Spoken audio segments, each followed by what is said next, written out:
베트남에서 삼성의 위치는 국민 기업이라고 해도 과언이 아닙니다. 베트남 스마트폰 시장에서 삼성의 스마트폰 점유율은 압도적인 1위를 달리고 있기 때문인데요. 그런데 베트남 사람들은 오히려 삼성이 성공하게 만들어준 베트남에 감사해야 한다며 삼성 측에 무리한 요구를 하고 있다고 합니다. 결국 삼성은 이 베트남의 본때를 보여주겠다고 결심했는데요. 공장까지 옮겨가며 발을 빼려 하는 상황. 이에 베트남 사람들은 뒤늦게 정신을 차렸지만 이미 늦은 후라고 합니다. 대체 무슨 일이 발생한 것일까요? 오늘은 이에 대해 자세히 알아보도록 하겠습니다. 앞으로 더욱 많은 이야기들을 풀 예정이니 궁금하시다면 구독과 좋아요로 다음 영상도 빨리 만나보시기 바랍니다. 요즘 많은 분들이 베트남으로 여행 가시죠? 베트남은 1억 명의 인구를 가지고 있어 많은 국가들이 소비시장으로 점찍어 두고 있는 나라입니다. 당연히 돈 냄새라면 기가 막히게 맞는 한국답게 일찍이 한국 또한 베트남에 진출했죠. 하지만 베트남에 진출하고 머지않아 어려움에 닥치기 시작했습니다. 이건 한국의 기술력 문제 때문에 생긴 게 아니었는데요. 베트남 특유의 상황 때문에 그렇습니다. 첫 번째로는 현재 베트남은 엄청난 임금 상승을 했는데요. 최저임금이 상반기에만 무려 7.4%가 증가하였고 상대적으로 박봉인 공무원 최저임금은 무려 30%나 인상되었다고 하죠. 하지만 진짜 문제는 따로 있었습니다. 바로 베트남 사람들의 잦은 파업이었는데요. 많은 분들이 아시겠지만 더운 나라인 베트남의 특징 중 하나로 꼽히는 것이 게으름입니다. 이게 나쁘다는 뜻이 아니라 실제로 더운 날씨에는 일을 하기가 어려운 것이 사실입니다. 일사병으로 쓰러질 수 있기 때문에 점심시간에 잠시 눈을 붙이는 시에스타라는 낮잠 문화가 있을 정도로 베트남에서는 점심이나 오후 시간에는 커피를 마시면서 카드놀이를 하고 노는 사람들이 많죠. 그래서일까요? 베트남은 베트남에 진출한 한국 기업을 향해 역대급으로 많은 파업수를 기록하기도 했습니다. 특히 삼성의 베트남 노동자들은 안 그래도 최저임금이 인상되어 힘든 상황 속에서도 이들은 자신들의 배만 채우기에 급급한 상황인데요. 임금을 무려 3%나 더 높여달라고 떼를 쓰고 있던 것입니다.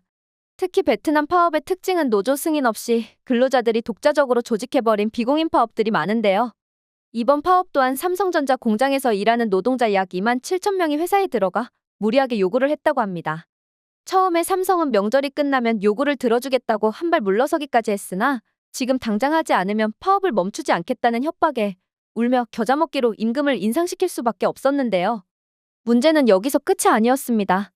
이게 먹힌다는 사실을 안 베트남 노동자들은 일을 다시 시작하는 듯 하더니 얼마 지나지 않아 다시 파업을 빌미로 무리한 조건을 내걸었죠. 바로 교통비 인상, 기숙사 추가 설치, 식사 메뉴 추가였는데요. 이에 삼성전자 측은 황당할 수밖에 없었습니다.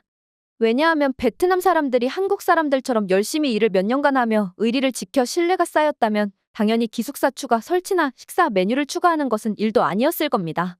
그런데 베트남 근로자들은 명절만 되면 급여와 상여금만 타고 모습을 드러내지 않는 경우가 많기 때문이었습니다. 그리고 기껏 임금을 올려주면 도망가 버리는데 그 다음에 온 사람은 일도 못한 초짜인데도 불구하고 이미 올린 임금을 받아가는 악순환이 벌어지고 있는 것이었죠. 그러면서도 베트남 사람들은 한국에 대해 전혀 미안한 감정을 갖지 않습니다. 왜냐하면 본인들 입장에서는 한국은 잘 살기 때문에 그래도 되는 나라라는 인식이 있기 때문입니다. 실제로 베트남 파업 4건 중 한 건이 무려 한국 기업을 향해 있다는 기사도 있는데요. 이에 대해 베트남 매체까지 이건 아니다 싶었는지 VN익스프레스는 베트남 사람들의 무리한 파업을 지적하기도 했습니다.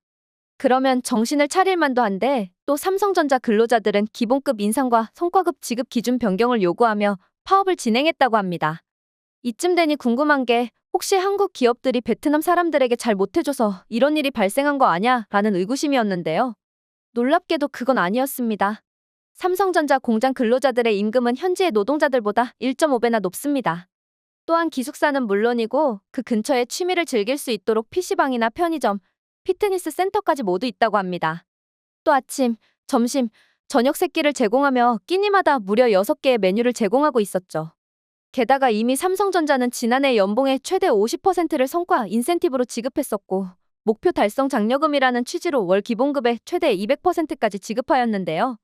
그렇기에 연 기본급이 8천만 원 수준인 차장급 직원은 성과급으로만 5,600만 원을 수령하기도 했다고 합니다. 이에 삼성 측은 12개월 미만 사원에게도 상여금을 지급했는데 대체 뭘 어디까지 해줘야 할지 모르겠다고 하기도 했죠. 계속되는 파업을 어디까지 봐줄지 궁금하던 찰나 드디어 삼성이 베트남을 향해 결단을 내렸습니다. 바로 삼성이 공장을 철수하고 인도로 이전하겠다고 한 것이었는데요. 인도는 베트남보다 인건비도 저렴하면서 수많은 인재들이 있고 또 중국 다음으로 규모가 큰 스마트폰 시장으로 부각되고 있기에 적합하다는 것이었죠. 이미 삼성은 옛날부터 인도, 브라질, 인도네시아 등 전 세계에 있는 공장으로 옮겨 이런 사태에 대비하고 있었습니다.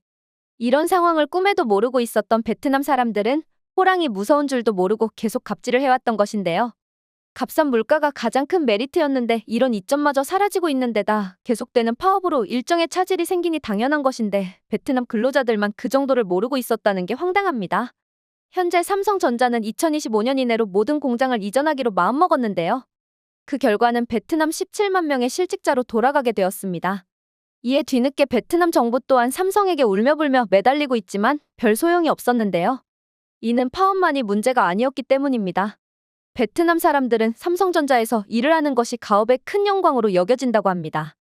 한국에서도 삼성에 들어갔다고 하면 뿌듯해지는데 베트남에서는 얼마나 그렇겠어요. 그런데 신기하게 삼성전자에서 일을 하는 것에 감복을 하다가도 중국이나 경쟁사들에게 영업 비밀을 넘기는 것도 베트남의 경우가 많았다고 합니다. 그리고 이를 처벌하려고 하면 베트남에서의 노동법이 외국계 회사를 상대로만 적용되는 법이어서 한국 기업이나 외국 기업은 피해를 고스란히 받을 수밖에 없었죠. 그러면서 자신들은 엄격하게 노동법을 지켜내라 파업을 하고 있는 것이었죠. 사실 베트남 내에서 자국 회사들은 별로 없습니다. 대부분이 외국계 회사들이죠. 그렇다 보니 자신들이 임금을 주는 것이 아니라 외국계 회사들이 주는 것이니 최저임금을 과하게 올리는 건가 싶기도 한데요. 이런 이유로 베트남은 경제 성장을 하게 되었음에도 불구하고 자신들이 노동을 잘하고 있어 최저임금이 올라간 것이라 생각해 이런 갑질을 한 게 아닐까 싶습니다. 하지만 그 덕에 베트남은 다시 한번 도태의 위기에 빠졌습니다. 값싼 노동력 메리트 사라짐과 기술 유출의 위험성, 파업으로 인한 일정 차질로 인해 철수하겠다는 발표를 하자 이제서야 이들은 깨달았습니다. 자신들이 한 것에 비해 얼마나 높은 대우를 받고 있었는지요. 베트남 경제는 거의 한국, 그것도 삼성에게 의존하고 있는데 만약 삼성이 떠난다면 아마 베트남의 경제는 바로 곤두박질 칠 것입니다. 이에 베트남 정부, 언론은 모두 난리가 났는데요. 당연히 베트남 사람들 또한 난리가 났습니다. 드디어 베트남 근로자들을 비판하기 시작한 것이죠. 이에 베트남 노동자들은 모시기는 척파업 철회를 하였지만 삼성은 더 이상 넘어가려 하지 않았는데요.